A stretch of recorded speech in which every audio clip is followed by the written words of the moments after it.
오늘 하나님 말씀은 요한복음 17장 1절에서 8절 말씀까지 보겠습니다.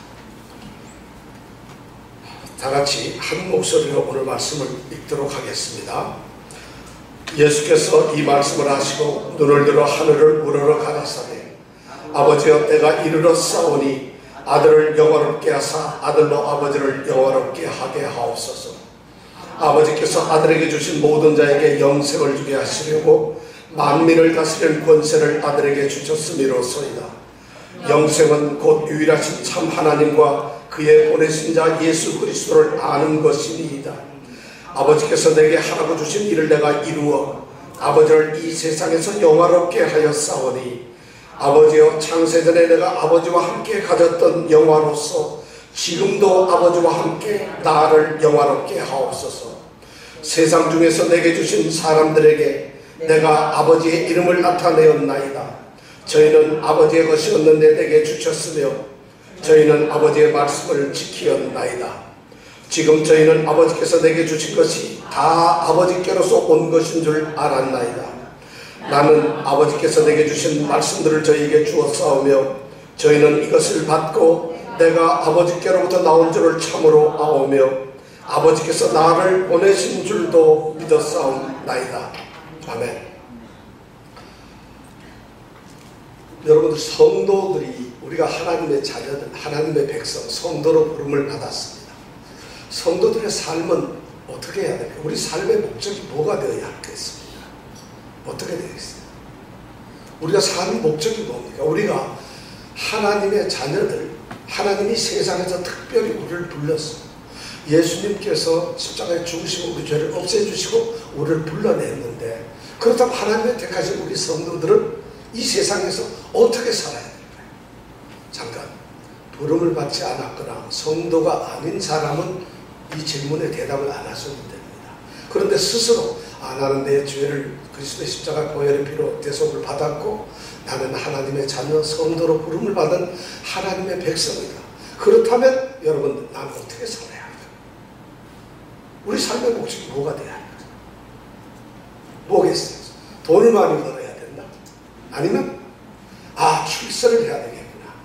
아니면 가정의 행복을 이루어가야 되겠구나? 뭐 그런 것이 아니죠. 웨스트민스터 신앙고백서에 보면은 대요리 문답, 소요리 문답이 있습니다. 어른들을 위해서 대요리 문답이 있고 아이들을 위해서 소요리 문답이 있습니다. 종교개혁자들이 지금부터 500년 전에 우리가 참된 성경적인 신앙 고백이 어떤 것인가 하는 것을 말씀했습니다. 그 중에 제 그 고백에 거의 한 150개, 180개 이렇게 되는데, 첫 번째가 뭐냐면 사람의 제일 되는 첫째 목적이 무엇인가 하는 거죠. 그럼 대답이 뭐냐면 사람의 첫째 되는 제일 목적은 뭐겠어요?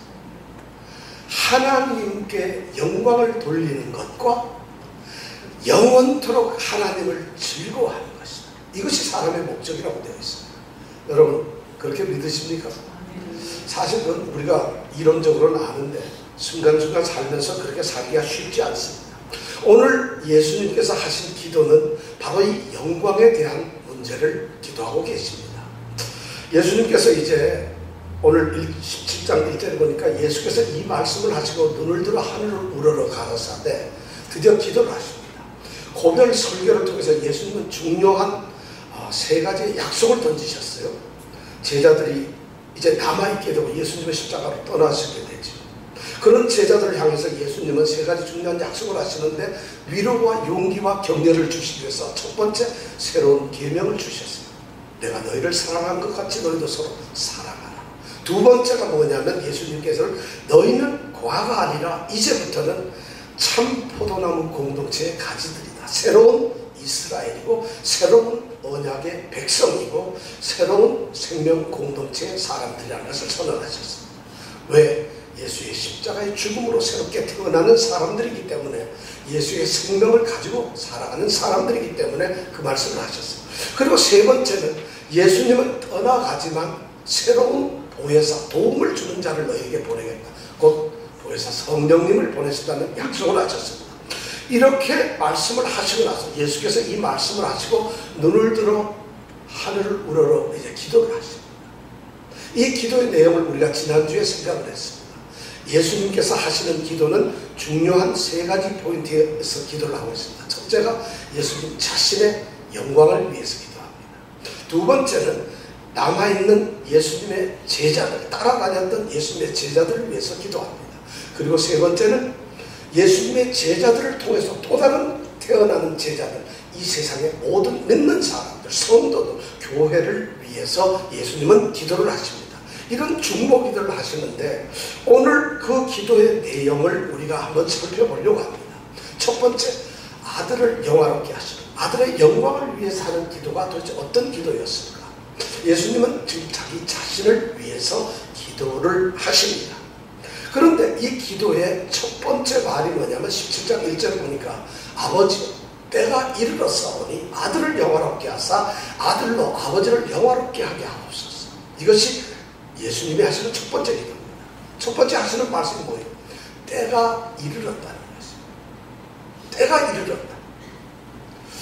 예수님께서 이 땅에 오신 것 그 때가 있었다는 것이에요. 근데 그 때는 예수님의 전 삶과 예수님의 사명 그 때라는 것인데 도대체 예수님은 왜 무슨 때가 지금 이르렀다고 기도 처음에 말씀을 할까요? 여러분 우리가 기도할 때 하나님 아버지 감사합니다 뭐 이렇게 기도할 텐데 예수님은 아버지요 때가 이르렀다고 때가 이르렀습니다 하고 얘기를 합니다. 이 말은 예수님의 삶이 이제 끝날 때 막바지가 되었다는 말씀을 지금 우리에게 하고 계세요. 그런데 예수님의 이 말씀을 가만히 보면 예수님께서는 이 세상을 살아가면서 이 때라는 것을 늘 의식하고 살았다는 것입니다.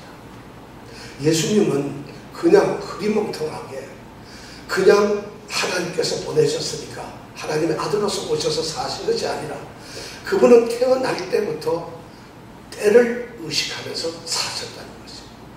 한 번도 한순간도 이 때를 잊어버리신 적이 없다는 것입니다. 너무 중요한 때의 의식을 가지고 있습니다. 바로 예수님은 이 때를 향해서 사셨고 바로 이 때가 곧 자신의 사역의 이제 종착점이 되었다는 것을 기도로서 이제 고백을 합니다. 그럼 예수님이 이렇게 의식하고 있는 때가 무슨 때일까요? 물론 우리는 오늘 말씀에서 보니까 아들을 영화롭게 하사 아들이 영광을 얻을 때라는 것입니다. 예수님은 이 때에 대해서 이 땅에 사시면서 그 공생의 기간 중에 때에 대해서 많은 말씀을 하셨어요. 우리가 몇 가지 보면 이런 것이 있어요. 요한복음 2장에 보면은 예수님이 제자들과 함께 젊은 청년들이 가나에서 벌어지는 결혼잔치에 갑니다. 근데 그 자리에서 어머니도 함께 있었는데 잔치의 향연이 벌어지는데 갑자기 포도주가 떨어집니다. 그러니까 예수님의 어머니는 예수님께 와서 아들아 포도주가 떨어졌는데 어떻게 하면 좋겠느냐. 포도주가 좀 있어야 될 텐데. 그때 예수님께서 요한복음 2장 4절에서 여자여 이것이 나와 무슨 상관이 있나이까. 아직 내 때가 이르지 못하였나이다. 하고 때에 대한 이야기를 합니다. 예수님의 때가 아직도 이루지 않았다고 예수님은 때에 대한 자기 의식을 말씀을 합니다.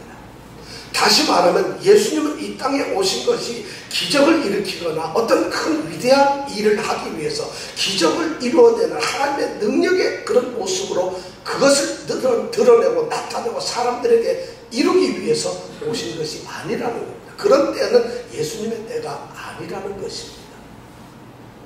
그 다음에 또 넘어가면은 7장에 넘어가면은 예수님이 갈릴리에 또 있습니다. 사랑하는 예수님의 육신의 동생들과 함께 지금 있어요. 그런데 명절이 되었어요. 유대인의 절기인 초막절이 되어서 이제 사람들이 이 초막절 절기를 지키기 위해서 제사를 지내려고 예루살렘으로 갑니다. 갈릴리에서 예루살렘으로 가려면 적어도 한 2, 3일 길을 걸어가야 되는데 예수님의 동생들이 이제 예수님께 말합니다. 유대인들은 근본적으로 1년에 3번 절기마다 예루살렘에 갑니다. 그런데 예수님께서 갈릴리에서만 사역을 하세요. 갈릴리에서 제자들을 부르시고 그들에게 하나님의 천국의 복음을 전하시고 합니다. 그러니까 이 동생들이 예수님의 동생들이 예수님께서 이 땅에서 하시는 일들과 말씀과 기적과 이런 걸 보고 우리 예수님은 대단한 분이라는 것을 알게 됩니다. 그래서 예수님께 말합니다. 오늘 이제 초막절이 되었는데 사람이 자기 스스로 드러나고 나타나려면은 좀 큰 무대를 가야지 않겠습니까? 예루살렘으로 갑시다. 그래서 사람들이 우리가 나타냅시다. 이러면서 예수님을 이렇게 가자고 합니다. 그때 7장 8절에 보면 예수님께서 그들에게 이렇게 대답합니다. 너희는 먼저 올라가라. 예루살렘 너희들끼리만 가라. 아직 내 때가 이르지 않았기 때문에 나는 이번에 올라가지 않겠다고 예수님은 말합니다. 예수님의 때는 자신의 이름을 드러내고 자신의 영광을 드러내고 자신의 어떤 위대한 명성을 드러내는, 자신을 드러내는 그러한 일의 때가 아니라는 것이, 예수님은 올라가지 않습니다. 그런데 놀랍게도 그런 일이 있고 나서 서서히 예수님의 때에 대해서 사도 요한은, 이 요한복음을 쓴 사도 요한은 예수님의 때에서 은근히 우리에게 어떤 암시를 주고 있습니다. 7장 30절에 보면 예수님께서 성전에 올라가셔서 이제 초막절 절기에 나는 세상의 빛이다, 이런 말씀을 가르칩니다.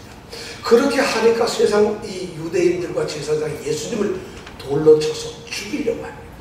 그때 요한이 대답하는 거는요, 7장 30절에 보니까 그들이 저희가 예수를 찾고자, 죽이려고 찾고자 하면 손을 대는 사람이 없었다고 합니다. 그러면서 요한은 이는 그의 때가 아직 차지 아니하였기 때문이라고 이야기합니다.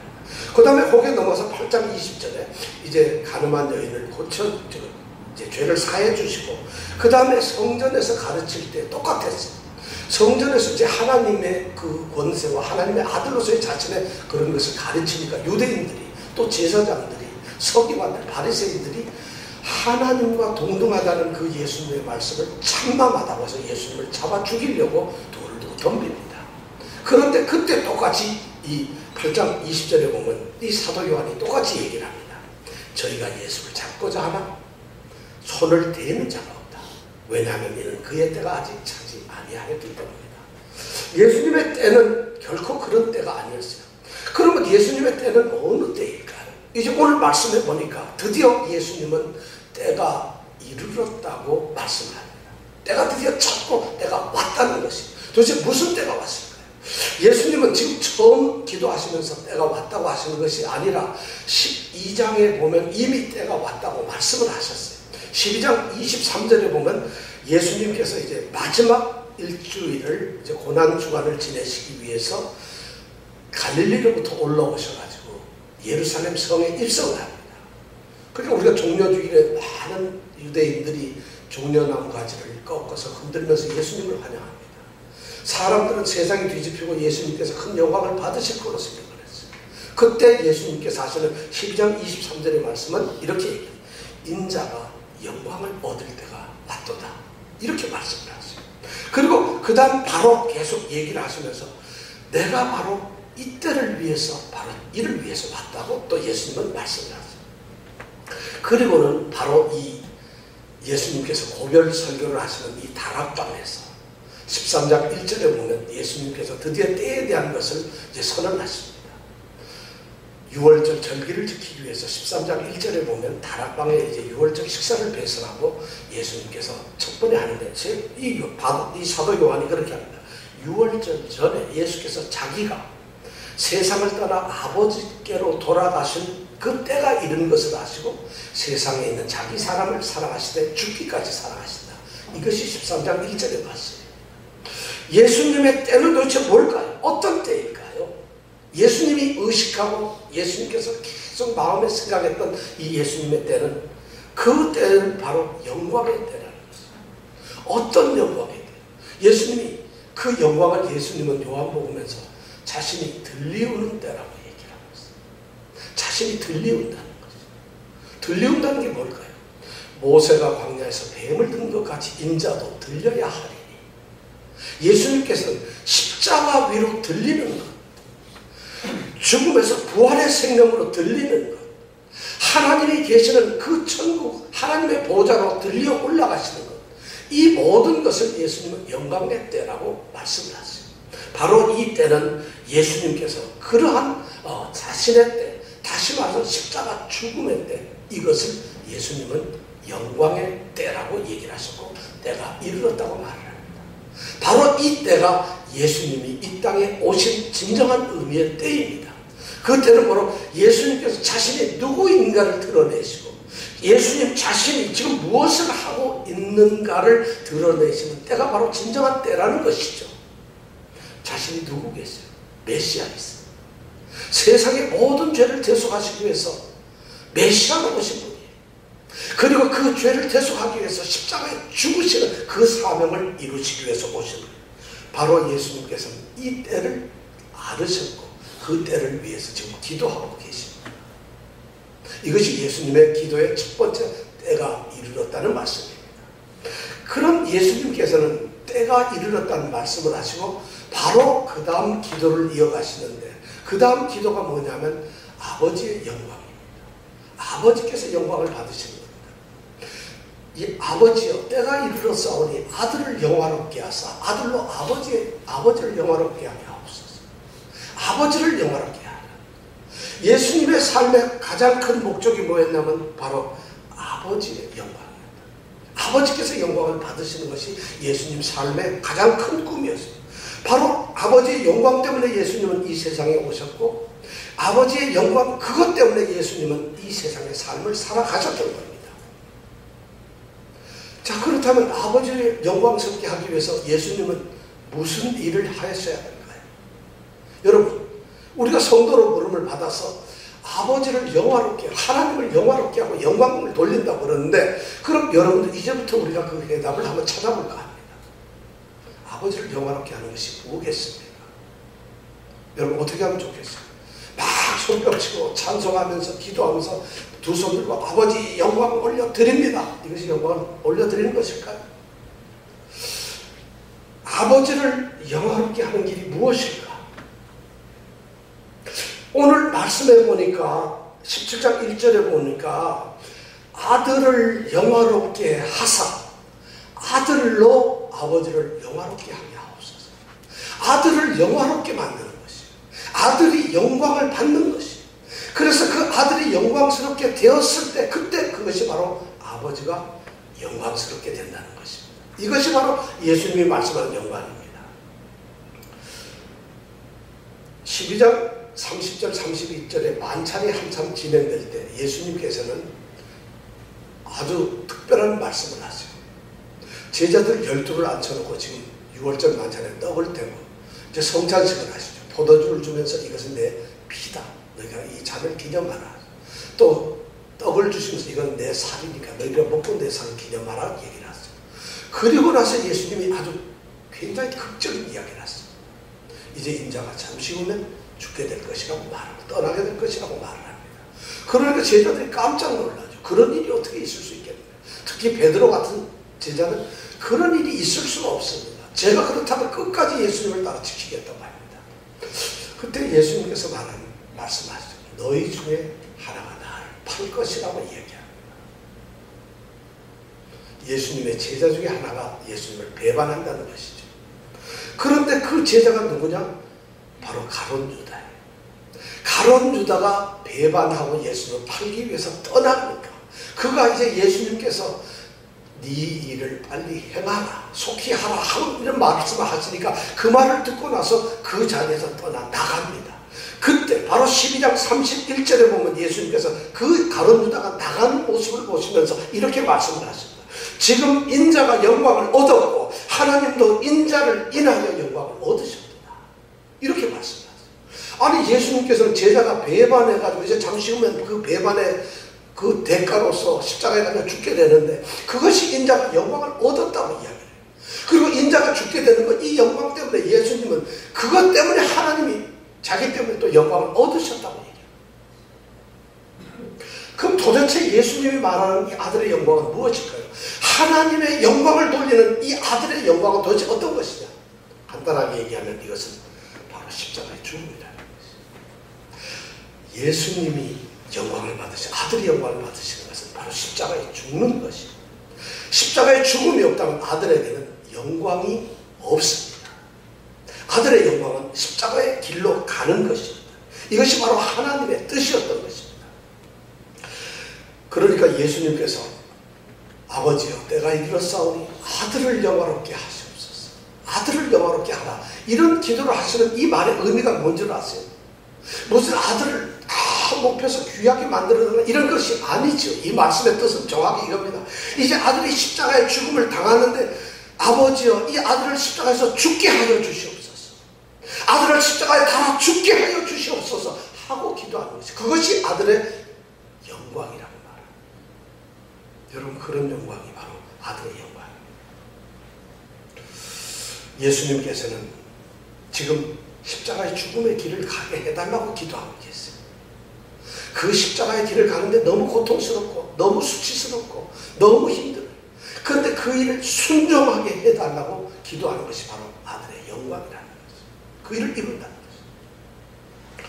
하나님께서 아들을 보내셨던 목적, 이 세상에 보내셨던 목적이 바로 뭐냐면 우리 인류를 죄에서 대속하시고 구원을 하는 거죠. 그리고 그들 죄 때문에 그들은 하나님과의 관계가 끊어져 버렸어요. 더 이상 하나님과는 화평을 이루지 못하는 상태가 되었어요. 그런데 그런 관계를 다시 회복시키기 위해서 하나님께서는 사람들의 인류의 죄를 해결하는 방법을 찾으셨어요. 그것이 하나님의 섭리 안에서 이루어지는 십자가의 죽음입니다. 바로 하나님의 관계를 회복시키는 길은 우리가 예배를 열심히 드리고 예배당에 나왔기 때문에 하나님과 관계가 이루어지는 것이 아닙니다. 하나님과의 관계의 회복은 예수님께서 십자가에 죽으시는 겁니다.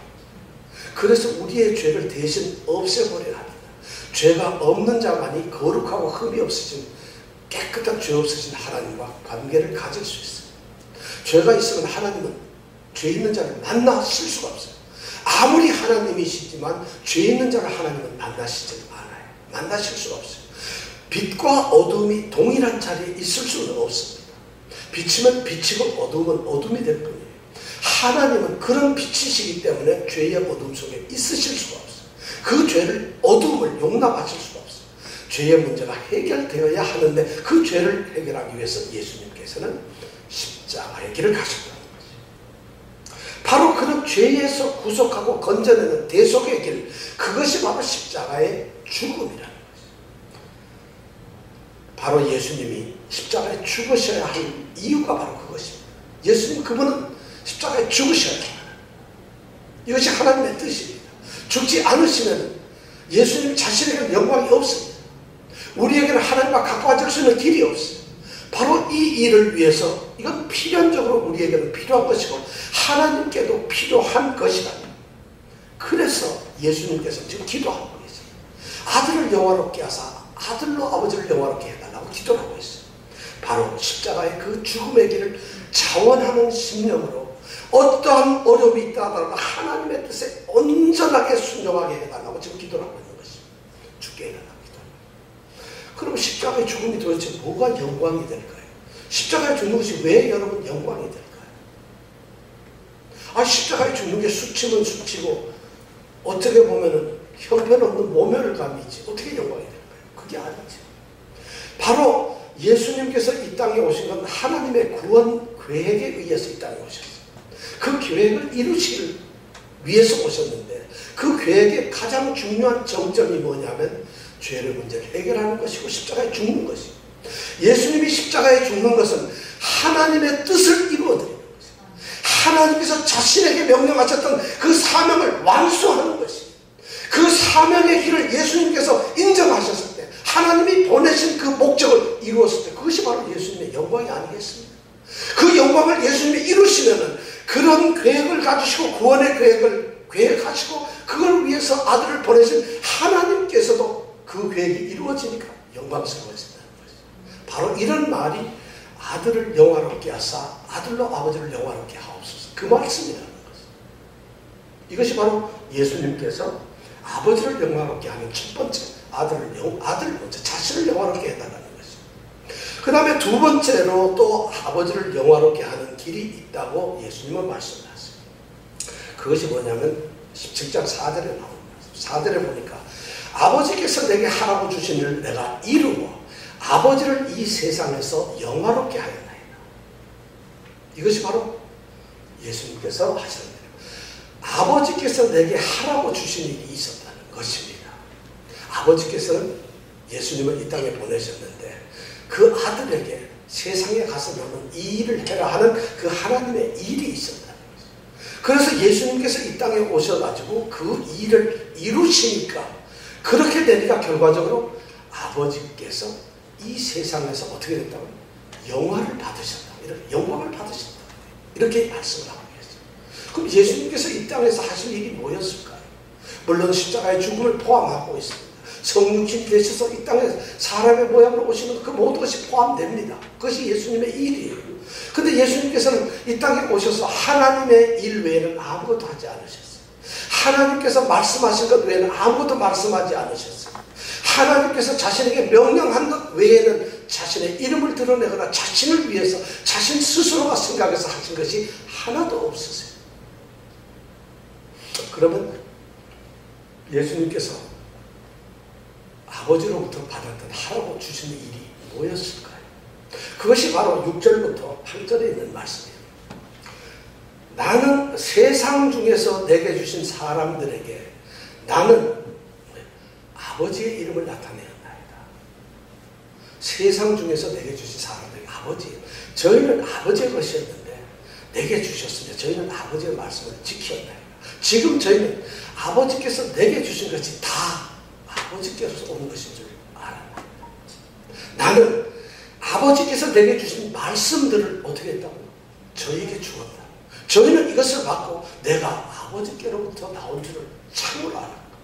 그리고 아버지께서 나를 보낸 줄도 믿었다. 이렇게 예수님은 8절까지 말씀을 하고 계세요. 여기서 보면 예수님은 아주 중요한 일을 두 가지 하세요. 첫 번째 6절에 보니까 세상 중에서 내게 주신 사람들에게 아버지의 이름을 나타내야 한다는 거죠. 예수님이 하시는 하나님께서 이 땅에 보내셨던 일이 뭐냐면 예수님은 아버지의 이름을 나타내는 것이었어요. 여러분, 아버지의 이름을 나타낸다는 것이 뭐겠어요? 아버지의 이름은 여호와다. 아버지는 야훼 하나님이다. 이렇게 말하는 것이 아버지의 이름을 나타내는 것이 아닙니다. 어떤 사람의 이름을 나타낸다는 것은 그분의 성품이나 그분의 인격이나 그분의 모든 것을 드러내는 것입니다. 예수님이 이 땅에 오셨던 하나님의 일은 바로 하나님을 드러내는 것이죠. 하나님을 이 땅에 나타내는 것이었어요. 그것이 바로 아버지를 영화롭게 하는 것이죠.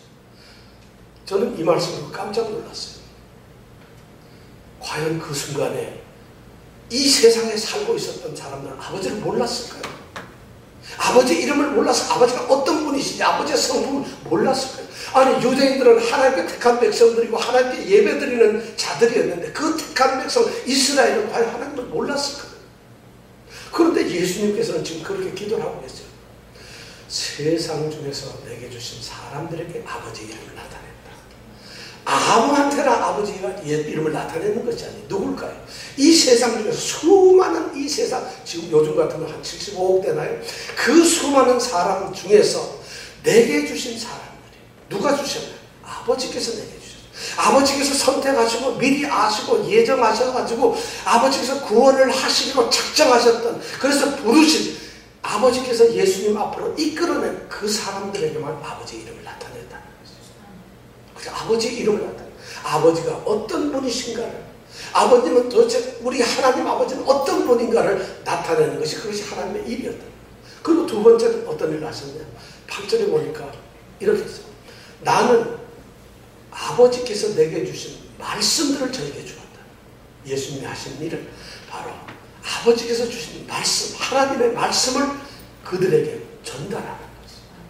바로 복음을 전하는 것이고 한 천국의 비밀을 말씀하는 것이고 이 땅에서 택한 자들, 거룩한 성도들, 거룩한 무리들이 어떻게 살아야 하는가를 아버지께서 말씀하셨던 그 말씀을 그들에게 전한다는 것이죠. 이것이 예수님이 하시는, 그렇게 하시는 하나님의 일이었어요. 바로 그 일이 아버지를 영화롭게 하는 길이라고 하셨어요. 그래서 예수님께서 아버지 이름을 드러내시고 또 아버지의 말씀을 그들에게 전했더니 어떤 결과가 나타났어요. 6절부터 8절까지 보면 적어도 4가지의 결과가 나타났어요. 첫 번째 보니까 6절에 보니까 저희들이 아버지의 말씀을 지켰다. 저희가 아버지의 말씀을 지켰다.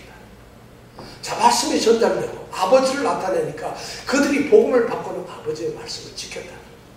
그 다음에 그들이 깨달았던 건 뭐냐면 지금 예수님이 가지고 있는 모든 것을 아버지께로부터 받은 것을 그들이 알게 되었다. 자신 예수님이 그 모든 하는 일, 말씀 전하는 일, 예수님께서 하시는 그 모든 것이 아버지께로부터 다 받은 것이라는 것을 알게 되었다. 아, 이게 아버지의 뜻이로구나 하는 것을 알게 되었다. 그 다음에 그들이 아버지의 말씀을 할 때 저희가 이것을 받고, 8절에 보면 그렇게 되어 있어요. 저희가 이것을 받았다. 말씀을 주었더니만 저희가 이것을 받았어요. 말씀을 받았다는 거죠. 이것이 이 세상에 아버지께서 주신 그 하나님의 자녀들이 하나님의 말씀을 받는 것, 이것이 바로 아버지의 영광이 되는 일이라는 거죠. 그리고 마지막으로 이런 일이에요. 자신 예수님이 아버지께로 보냄을 받았고 또 아버지께서 보내주셨다는 것을 그들이 알게 되었다.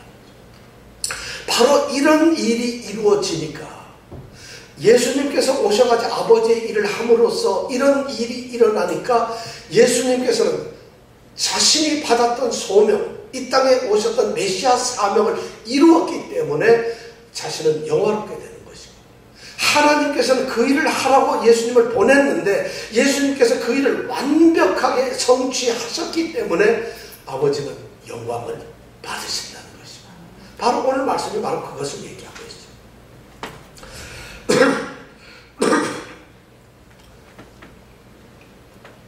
그러니까 하나님께서 영광을 받으신 것은 아들이 영광을 받는 것으로 이루어진다는 것입니다. 아들이 영광을 받는 것은 철저하게 순종해요. 그것이 십자가의 길이라 할지라도, 그것이 고난의 길이라 할지라도 그 길을 순종하는 것이에요. 하나님의 뜻대로 순종하는 것이에요.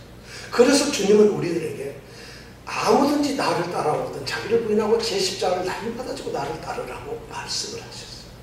바로 그 순종이 아버지를 영화롭게 하고 아들을 영화롭게 하는 길이었다는 것이죠. 바로 그러한 일을 통해서 하나님 아버지께서는 이 세상에서 영광을 받으셨다는 것이죠. 이 말씀을 정리하면 이렇습니다. 아들의 순종은 아들의 영광을 가져옵니다.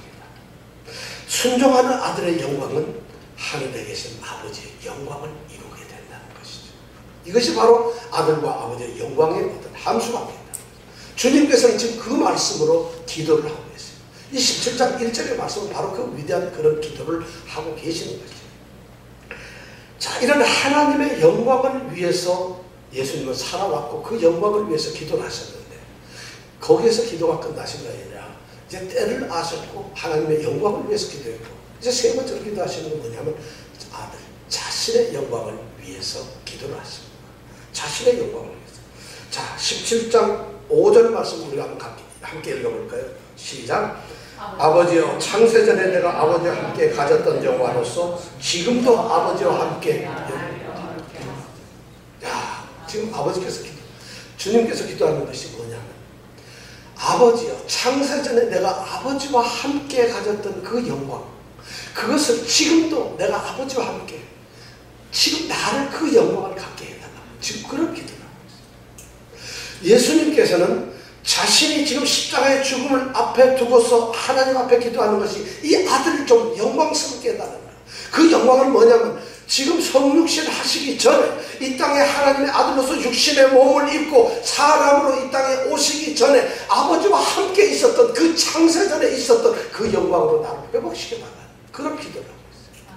이것이 예수님이 하시는 아들의 영광, 자신의 영광이에요. 저는 이 말씀을 들어보면 깜짝 놀라요. 자, 창세전에 내가 아버지와 가졌던 영광이에요. 이 말은 뭐예요? 세상을 짓기 전에, 이 세상이 창조되기 전에, 이 말씀은 예수님은 하나님과 태초로부터 함께 계시다. 태초에 말씀이 계시는 이 말씀이 하나님과 함께 계셨으니 이 말씀은 곧 하나님이시니라. 예수님은 바로 하나님과 함께 계셨고 하나님이라는 거예요. 창세전에 내가 가졌던 영화라는 거, 바로 아버지와 가졌던 영화는 그 말이에요. 또 내가 아버지와 함께 가졌던 영광이 있었다고 한다면 예수님과 하나님은 동등하시다는 것이에요. 차이가 없다는 것이죠. 아버지의 영광이 나의 영광이고 나의 영광이 아버지의 영광이에요. 다시 말씀드리면 삼위 성부 성자 성령의 삼위 하나님은 동등한 영광을 가지셨다는 것이에요. 지금 그거다. 그런데 그렇기 때문에 삼위 하나님은 나누고 구분할 수 없는 한 분이시다. 바로 그런 영광을 우리가 갖지 않았습니까? 아버지 하나님, 이제 아버지의 사명을 내가 이 땅에서 완수하고 아버지께로 가는데, 아버지, 내가 창세전에 아버지와 함께 가졌던 그 영광의 상태로 나를 올려달라고 지금 예수님은 기도를 하십니다. 사도 바울은 빌립보 교회를 향해서 이 바로 예수님의 기도를 아주 장엄하게 기록을 하고 있습니다. 빌립보서 2장 5절에서부터 11절 말씀이 바로 그 말씀입니다. 사도 바울은 이렇게 얘기를 하고 있습니다.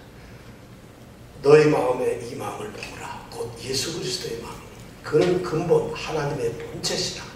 하나님과 동등됨을 취할 것으로 여기지 아니하시니 그는 근본적으로 본래 하나님과 동등하셨어요. 하나님의 본체, 바로 하나님 자신이었다. 그런데 하나님과 동등됨을 취할 것으로 여기지 아니하셨다. 그럼 동등됨을 취할 것으로 여기지 아니하시고 어떻게 됐을까요? 그 다음 계속되는 말씀입니다. 오히려 자기를 비어 종의 형체를 가져 사람과 같이 되었고 사람의 모양으로 나타나셨음에 이렇게 되어 있어요. 자기를 비워 자기가 그 영광의 자리에서 그 모든 영광을 내려놓으셨다. 다 영광을 버리셨다. 그리고 종의 모양을 가지고 사람의 모양으로 성육신 하셨다는 것이죠. 그렇게 사셨죠. 그리고는 사도 바울은 계속해서 얘기합니다. 자기를 낮추시고 죽기까지 복종하셨으니 곧 십자가에 죽으시다. 자기를 낮추셨어요. 완전히 가장 처절한 밑바닥까지 가셨어요. 그리고 자기를 철저하게 복종을 했어요. 그것이 바로 십자가의 죽음이라는 거죠. 지금 예수님의 마지막 최후의 대사장 이 기도는 바로 바울 사도가 보기에는 바로 그런 기도를 예수님은 지금 하고 계시네요. 자기를 낮추시고 죽기까지 복종하셨다. 십자가의 죽음을 지금 가셨다. 자, 그러면 하나님께서는 이 예수님을 어떻게 하실까요? 사도 바울은 그 다음에 계속해서 기록을 하고 있어요. 빌립보 교회를 향해서 이렇게 이름으로 하나님이 그를 지극히 높여 바로 그런 십자가의 복종을 그런 영광의 자리를 가시니까 이름으로 하나님께서 그를 지극히 높여서 모든 이름 위에 뛰어난 이름을 주사 너무 모든 이름 위에 하늘에 있는 자들과 땅에 있는 자들과 땅 아래에 있는 자들로 모든 무릎을 예수의 이름에 꿇게 하셨다. 그것이 바로 영광스럽다. 아들을 영광스럽다. 그 다음에 모든 입으로 예수 그리스도를 주라 시인하게 하셨다. 예수님, 그 예수님의 이름 앞에 모두가 무릎을 꿇습니다. 그리고 예수님을 그 예수님이 나의 주님이라고 모든 입이 열어서 고백을 하게 했다. 그렇게 함으로써 마지막 11절에 보니까 하나님께 영광을 돌리게 하였느니라 이렇게 기록을 하고 있어요. 이것이 바로 예수님은 바로 아들의 영광이 바로 이런 것입니다. 바로 예수님은 그 영광의 자리로 그 영광을 예수님께서 지금 하나님께 기도하고 있습니다. 본래 동등되었던 분이 그것을 비우시고 이 땅에 사람을 모양으로 오셔서 십자가에 죽으셨습니다. 그런 예수님은 이제 자신이 성육신 하기 전에 하나님과 가졌던 그 영광의 조리로 자신을 끌어올려 달라고 기도합니다. 예수님은 가만히 계셔도 아마 그런 자리로 올라가실 겁니다. 왜냐하면 하나님이 사랑하시는 하나님의 아들이시기 때문에. 그런데 예수님은 그런 자리로 나를 이끌어달라 올려달라고 기도하고 계신다는 거죠. 이것이 예수님의 위대한 기도 생활. 예수님은 하나님의 아들이시고 가만히 있어도 자신이 하나님이시니까 다 이루어질 수 있습니다. 그럼에도 불구하고 이 예수님은 아버지를 향해서 아버지 창세전에 내가 가졌던 그 영광을 다시 회복해달라고 그 아버지께 기도하고 있다는 것입니다.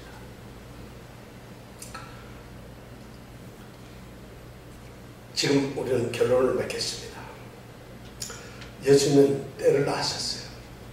그리고 아버지의 영광을 위해서 기도하셨고 아들인 자신의 영광을 위해서 기도하십니다. 자, 여러분들에게 묻습니다. 성도들의 삶은 하나님을 영화롭게 하는 것과 영원토록 하나님을 즐거워하는 것이 이것이 성도들의 제일 되는 목적이라고 말씀하셨습니다. 자, 그렇다면 여러분 하나님께 영광을 돌린다는 것, 하나님께 영광을 위해서 산다. 우리는 하나님의 영광이 나타나기를 원한다. 이것이 우리 삶의 목적이라 한다면 여러분들 영광이 뭐라고 생각하세요? 여러분 우리 예수 믿는 사람들이 입버릇처럼 얘기하는 하나님 영광을 받으시옵소서. 주님 큰 영광 받으소서. 너무 영광 얘기해요. 여러분 영광이 뭐예요? 어떤 것이 영광을 받는 거예요? 다시 물어보세요. 자, 옆에 분하고 살짝 한번 얘기해 보시면 당신 영광 주세요? 영광 뭘로 받았어요? 하나님이 영광을 받으신다면 하나님이 영광을 받으셔야 되는데 여러분 영광 받으세요? 하나님이 영광을 받으셨을까요? 도대체 영광이라는 게 뭔데? 우리가 기독교의 가장 심각한 우리 성도들의 문제가 영광이 뭔지 모른다는 거예요. 그러면서도 하나님의 영광을 받으신다. 예수님께서 지금 말씀하시는 이 영광이 뭘까요? 우리가 그것을 알 때 비로소 정말 영광의 삶을 살 수가 있다는 것입니다. 영광이란 말은 이 헬라어로는 독사라고 합니다. 독사. 뱀 독사를 얘기하는 게 아니라 그 사람들 말에 독사입니다. 이 독사라고 하는 말은 어떤 제일 처음에 의미가 뭐냐면 어떤 의견, 지식, 견해 이런 말이었어요. 그래서 그 독스라는 말이 영어에 보면 들어가죠. 그래서 orthodox, paradox 이래서 독스가 민사로 들어가죠. 그런 말을 이제 영어에도 그래서 사용해요. 이 독사라는 말은 그런 견해라는 말이었는데 제일 처음에 그런 말이 점점 발전이 돼서 어떻게 하냐면 가장 정확하고 가장 선하고 가장 올바른 생각과 견해를 가진 사람들을 지칭할 때 독사, 영광이라고 얘기를 했어요. 그래가지고 그것이 또 더 발전되니까 그런 사람들의 그 완전한 지식과 완전한 견해가 나타나는 그런 상태를 영광의 상태라고 이렇게 표현하게 됐어요. 자, 그렇다면 우리가 하나님께 영광을 나타내 성경에서 말하는 하나님의 영광 도대체 영광이 무엇일까요? 여기는 중요한 의미가 두 가지가 있습니다. 그 영광의 첫 번째가 바로 하나님 자신을 말합니다. 하나님의 성품이에요. 하나님의 인격이에요. 하나님 자신을 나타내는 거예요. 그리고 하나님 자신이 나타날 때 영광을 해요. 영광 가운데 임하소서. 하나님의 영광을 지나게 되었다. 하나님의 영광이 나타났다. 이런 말. 하나님 자신을 우리는 영광이라고 하는 거예요. 하나님의 성품, 하나님의 그 영광, 그것이 바로 하나님. 그럼 하나님의 영광이라는 거예요. 하나님의 선하심, 하나님의 거룩하심, 하나님의 지혜로우심, 하나님의 사랑하심, 하나님의 의로우심, 하나님의 용서하심, 인자하심, 자비하심. 이 모든 것을 우리는 뭐라 하냐면 하나님의 영광이라고 하는 거예요.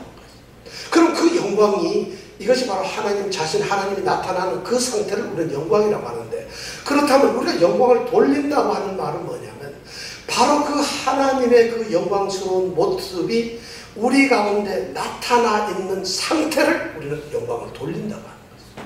다시 말씀드리면 하나님의 사랑이 우리의 삶의 가운데 나타날 때, 하나님의 거룩성이 우리에게 나타날 때, 하나님의 위대하심이 나타날 때, 하나님의 전능하심이 나타날 때, 하나님의 인자하심과 자비하심과 하나님의 선하심과 하나님의 지극하신 그 모든 완전한 영원함이 우리 가운데 나타나는 그 상태를 영광입니다. 그것을 우리는 영광을 돌린다고 이야기합니다. 자, 여러분, 그럼 영광을 어떻게 돌릴까요? 사실 우리 성도들은 하나님의 영광을 위해서 태어났어요. 그래서 이사야서 43장 7절에 보면 주님께서 이렇게 하나님 말씀하세요. 내 이름으로 일컫는 자, 내가 내 영광을 위하여 창조한 자라고 그렇게 얘기하고 있어요. 자신의 이름을 위해서, 자신의 영광을 위해서 창조한 자들이 바로 성도라고 했어요. 또 에베소서 1장 11절 12절에는 주님께서는 뭐라고 말씀하냐면 모든 일을 그 마음의 원대로 역사하신 자의 뜻을 따라 뭐라고 그랬어요? 뜻을 따라서 우리가 예정을 입어 그 안에서 기업이 되었으니 이는 그리스도 안에서 전부터 바라던 우리로 그의 영광을 찬송이 되게 하게 하십니다. 모든 일을 그 마음의 원대로 역사하시는 자 누구예요? 자기 마음대로 하실 수 있는 분이 누구겠어요? 하나님이에요. 모든 일을 그 마음의 원대로 하시는 자의 뜻을 따라, 하나님의 뜻을 따라 우리가 예정을 입어서 그 안에서, 예수님 안에서 하나님의 기업들이 되고 하나님의 열매들이 되고 하나님의 자녀들이 백성이 되고 하나님의 나라가 되었다는 것이 기업이 되었다.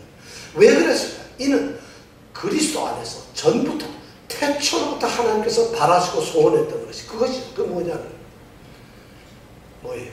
그것이 전부터 바라던 것이 뭐예요? 그의 영광의 찬송이 되는 것이, 하나님의 영광의 찬송이 되는 것이, 우리 자신이 바로 하나님의 영광 자체가 되는 것이 바로 성도의 목적이라는 것이, 우리가 바로 그렇게 부르셨다. 그럼 우리가 이 세상에서 하나님을 영광스럽게 할 수 있는 일은 뭘까요?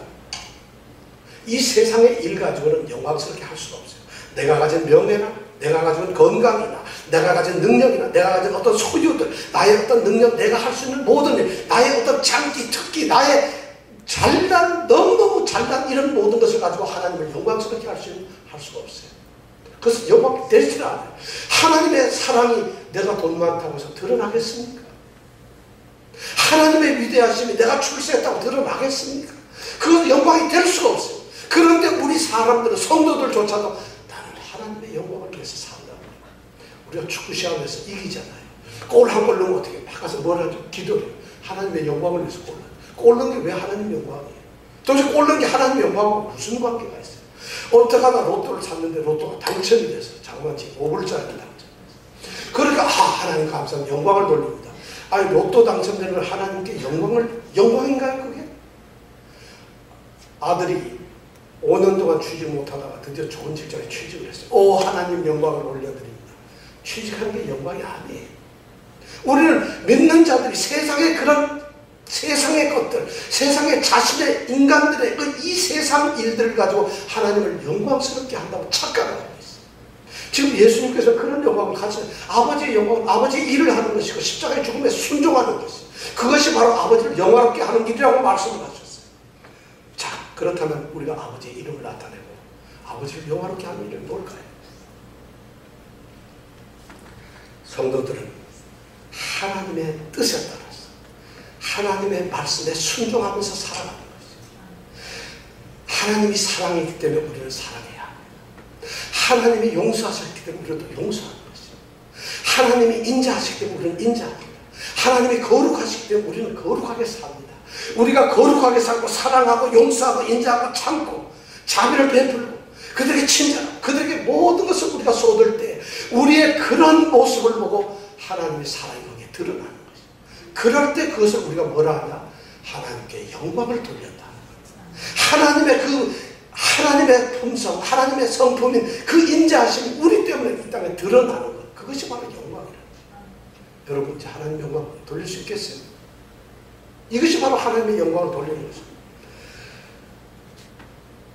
예수님은 바로 이 영광을 위해서 지금 기도하고 계세요. 그 영광을 이루시기 위해서 나를 영화롭게 해달라. 내가 아버지 뜻에 순종하게 해달라고 기도를 하고 계세요. 오늘 우리가 기도해야 합니다. 우리도 기도하는 사람입니다. 아버지를 영화롭게 하기 위해서 아버지 내가 그렇게 영화롭게 해달라. 아버지의 일을 좀 하게 해달라. 아버지의 뜻에 내가 무조건 순종하게 해달라. 이제부터는 아버지의 사람으로서 아버지의 택하신 성도로서 그렇게 아버지의 뜻대로 말씀대로 살아가게 해달라고 이렇게 기도를 해야 합니다. 그럴 때 비로소 하나님의 영광이 우리를 통해서 세상에 나타납니다. 이 영광을 돌리는 삶이 우리에게 있기를 축원합니다. 기도하겠습니다.